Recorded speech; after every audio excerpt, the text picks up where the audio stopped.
Let's talk a little Lula Livre. So, again, bringing it to the full picture, because Edward Snowden's been in the news because all of a sudden there's a lot of Democrats who are very concerned about whistleblowers, even as they still don't talk about Edward Snowden, and even as they continue to let Chelsea Manning languish. I'd like to hear all candidates, by the way, talk about what they're going to do about whistleblowers. And at some point, people are going to need to make principled objections to the prosecution of Assange for what he's getting charged with, which is literally doing journalism. It's a threat to all journalism. So, one of the things that Edward Snowden revealed, as I said before, was that the NSA was aggressively spying on allies across the world, including Germany and so on, but they were really aggressive about Brazil and Petrobras. And I have no doubt, and now it's expanded. There's the Grijalva letter, the Grijalva resolution, demanding answers from the DOJ and its relationship to Lava Jato, which is, of course, the corrupt political operation that was aimed at the Workers' Party, which generated the trumped-up and fraudulent charges which have made Lula a political prisoner, which facilitated Bolsonaro becoming president. And I would just say this, too. This is speculative, but I would say that, you know, the people in the Lava Jato in that world and its backers and the oligarchs, they probably wanted some mainstream right-wing oligarch Brazilian party to replace, to win the 2018 election. But I bet that Bolsonaro was a very early plan B. I'll just put it that way. And never, ever trust capitalists' effort to dissociate themselves from the most rank fascists. Lava Jato continues to get embarrassed. Just recently, one of the lead prosecutors, not in Lava Jato, but a backer of Lava Jato, who held a big prosecutorial role in the Dilma era, recently said that there is a Brazilian Supreme Court justice who's been sympathetic to Lula, and this guy said that he considered killing him several years ago. And the Supreme Court justice released a letter saying, I thought that I was basically, when I was spending time with this prosecutor, I thought I was only in danger of like having my time wasted with his stupidity. I didn't realize my life was in danger. And it's caused another round of deserved embarrassment in the Brazilian judicial system. 2 months ago, Lava Jato prosecutors tried to remove Lula from the special prison he's in at the police headquarters in Curitiba and put him in general population where his life would have been in danger. His legal team fought that off with civil society and even political support and actually finally won a Supreme Court case. And now all of a sudden, 2 months later, these people, after ransacking his home, stealing his grandson's iPad and never giving it back, having illegal wiretaps, illegally releasing conversations, doing everything they can to try to destroy him, as all of a sudden they've said he should have house arrest for good behavior. Lula has written, and it's going to become a legal fight because he says he's not leaving without full exoneration.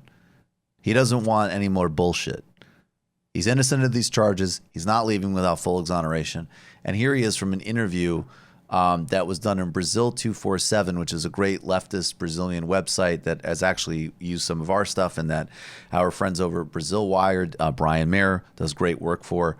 This is Lula in an interview with them explaining why he would not take the offer to go on house arrest.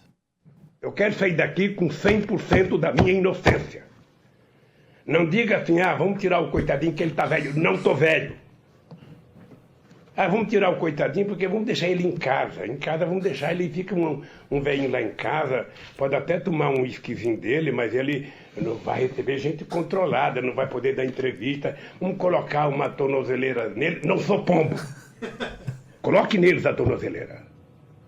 Então eu só saio daqui. Eu sei que é duro para minhas pessoas, eu dizer isso para minhas netas, para meus filhos, mas só saio daqui com 100% de inocência. E maior prazer seria sair daqui o Moro entrar no meu lugar. Ele e o Dallagnol. Porque quem recebe dinheiro do Estado, quem presta um concurso, quem está para servir a sociedade e faz a canalice, a bandidagem que eles fizeram, eles não merecem estar soltos.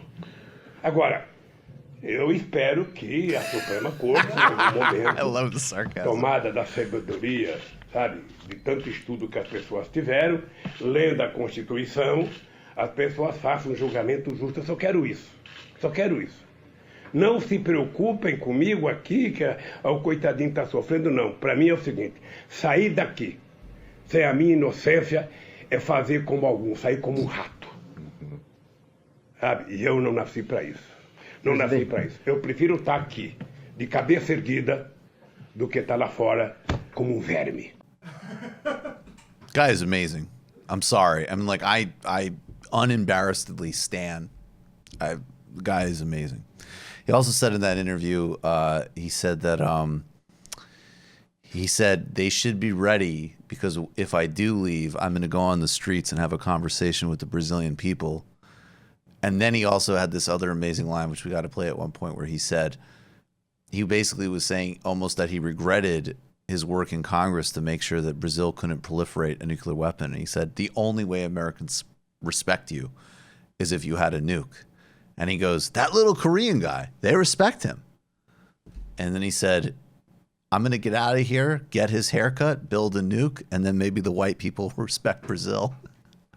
Well, he laughed. It was pretty funny.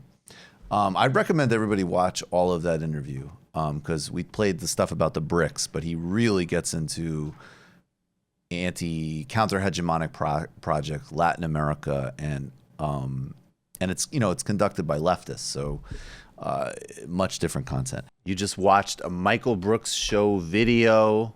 Subscribe to get them all. Why wouldn't you? Don't be foolish. Click subscribe below and become a patron as well. Patreon.com/TMBS. Thanks, everybody.